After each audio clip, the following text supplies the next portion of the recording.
Bonjour à tous. Premièrement, je voulais me remercier d'être ici. C'est un grand honneur et plaisir de m'engager là avec mon français un peu médiocre, alors excusez-moi.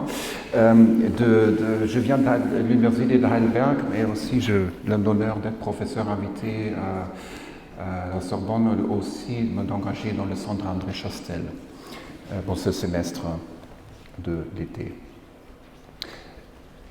Ce que je vais présenter aujourd'hui, c'est un phénomène tout à fait bizarre qu'on voit maintenant ici avec une coupe d'un bâtiment qui était conçu par les architectes PDLG Blanche Gabriel et Charles Gabriel Branche, là exécuté dans le 1929 pour l'exposition qui donnait place, comme vous le savez, 1931 de l'exposition coloniale internationale à Paris.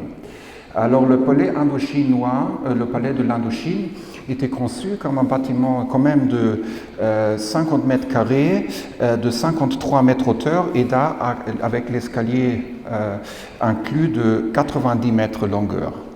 Alors un immense bâtiment que vous voyez ici en coupe, avec l'escalier à gauche à monter vers les cours centrales qui sont le plus haut. On tourne un tour central en forme quinconque avec alors 4 tours en tour. Mais aussi, on pourrait entrer dans le bâtiment dans deux étages à l'intérieur. Pour s'engager dans un parcours muséologique, aussi idéologique plutôt, à comprendre l'engagement, alors la mission civilisatrice de la France coloniale en Indochine. Mais, comme vous le voyez là, dans l'année 1929, c'est quand même un bâtiment pas dans le Modern Movement, là, c'est évident. Et le premier remarque là, c'est même indiqué sur le plan, reconstitution d'un temple d'un corps. Alors, comme vous le connaissez peut-être, premièrement, c'est Angkor Wat, c'est le plus grand temple du monde entier, placé en Cambodge. Alors, on peut bien sûr aussi se demander pourquoi c'était fait. Mais aussi, pour notre discipline de l'architecture, on est confronté avec la question de la mobilisation de l'architecture et aussi de la transférabilité technique du bâtiment. Parce que le bâtiment original, vous l'avez sous vos yeux un instant, était en pierre solide. Alors c'est quand même un projet assez considérable. Pour continuer, comment cette mobilisation et transférabilité était exécutée, le temple original était restitué tout à fait, pas du tout en pierre, mais dans un échafaudage gigantesque en bois, avec ce qu'on appelle les staffs, alors les surfaces décoratives en espèce de moulage en plâtre, mais très fin et très légère, vissées sur la structure, pour créer l'image de ce temple. Ça, c'était quand même publié dans le journal La Construction moderne. Alors, on est un petit élément. Est-ce que c'est une construction moderne ou pas et pourquoi? Je vais continuer à vous montrer le projet final, le grand star architectural dans l'exposition Parc de Vincennes aujourd'hui. Dans la section coloniale française longue de l'avenue des colonies. Cette trace est même existante aujourd'hui dans le parc, c'est quand même intéressant. Et perpendiculairement de l'avenue des colonies était la section indochinoise avec d'autres temples et pavillons de l'Indochine, mais aussi avec le temple central alors de Angkor Wat ici que vous voyez. C'était jusqu'aujourd'hui le plus grand restitution d'un temple ou d'un bâtiment extra-européen sur le continent européen. Dans l'auteur de plus que, dans cet état-là, de 60 mètres. Alors ça, c'est aussi une question, comment s'engager dans l'architecture éphémère et comment faire de recherche sur un bâtiment qui n'existe même pas et plus. Alors c'est, bien sûr, à travers les coupes, les photos, à recontextualiser cette démarche-là. Alors, ce que je vous montre maintenant, c'est dans un certain moment de synchronicité. Ça, c'est important.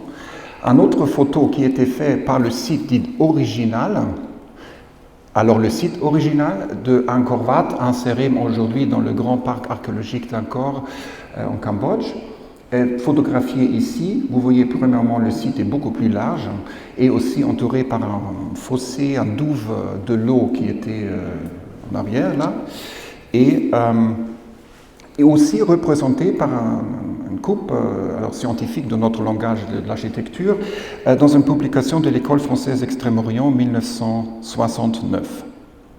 Alors là, dans la coupe là, vous voyez que le temple en fait est construit sur un socle solide et le pèlerin, les bonzes ou le roi à l'époque, du XIIe siècle, c'était bâti vers la première partie du XIIe siècle, était entré là par la gauche et avec un parcours qui monte graduellement vers le cella, je veux dire, central, religieux, un temple vishnouite à l'époque et après transformé comme un temple bouddhique, avec un statut central du roi après son apothéose au milieu du temple.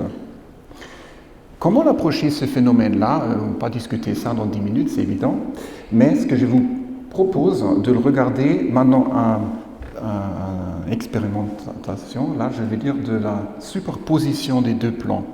Alors le plan fait pour le site original et aussi le plan de la reconstitution pour Paris. Et pour faire ça, vous voyez là maintenant qu'on peut se demander dans une approche de transculturalité, ça c'est l'approche essentielle de notre équipe de recherche à Heidelberg, comment se questionner, premièrement, comment le processus de l'appropriation scientifique était fait, de l'intégrer un temple quand même 10 000 km d'ici dans notre l'approche scientifique. Alors l'appropriation scientifique. Deuxièmement, la translation, transfert physique.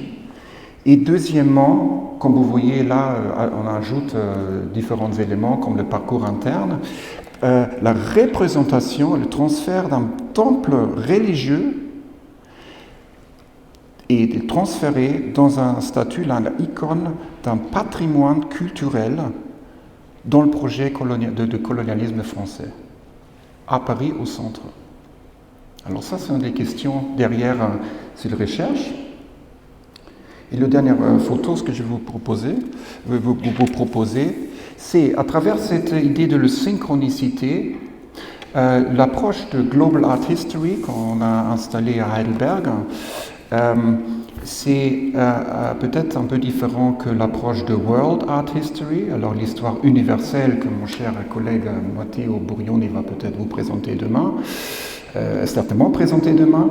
L'approche de Global Art History, c'est de s'approcher de ce phénomène de synchronicité et d'entrer, de bien comprendre comment notre discipline, l'histoire de l'architecture et de l'art, était créée et comment les aires hors de l'Europe ont été step by step, graduellement intégrées dans notre rayon de recherche.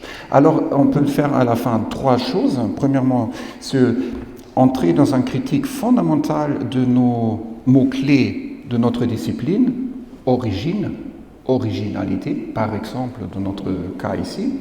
Deuxièmement, la question de aires géographiques et scientifique, alors Asie, Europe, ou est-ce que c'est bien les deux connectés à un certain point à travers notre discipline? Et troisièmement, critiquer ou de questionner notre modèle de périodisation de l'histoire de l'architecture. Alors, médiéval, moderne, contemporain. Parce que dans ce cas-là, ce que je voulais montrer, toutes ces différentes notions sont un peu déstabilisées. Et ça, c'est l'approche de Global Art History dans l'architecture et le patrimoine culturel. Merci beaucoup.